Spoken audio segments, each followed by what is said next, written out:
तो कहानी में हम देखते हैं कि कजरी अपने पति के साथ फोन पर तू तू मैं करने लगती है क्योंकि इसका पति बाहर रहता है और इसके पति ने अभी तक इसको पैसे नहीं भेजे हैं। तो ये बेचारी अपना और अपने घर का खर्चा कैसे चलाए। तो यहाँ पर अब लाला जी को मौका दिखाई देता है और वो कजरी को बोलते हैं कि कजरी तू टेंशन क्यों लेती है, मैं तुझको पैसे दे देता हूँ।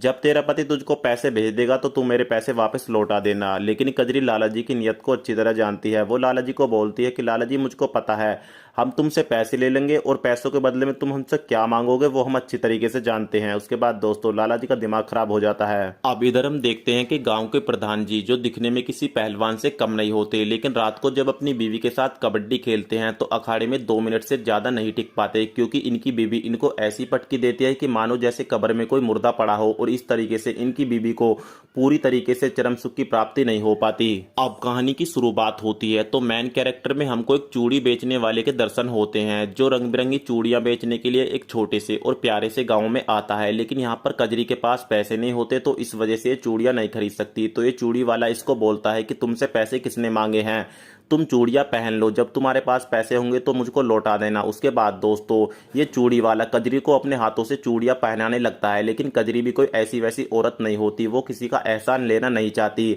वो जो भी हिसाब होता है ऑन द स्पॉट करती है। उसके बाद दोस्तों कजरी इन चूड़ियों के बदले में इस चूड़ी वाले को अपने कमरे में लेकर आती है और चूड़ी के बदले में इसको खूब मजा देती है और कहानी का एपिसोड 1 यहीं पर समाप्त हो जाता है।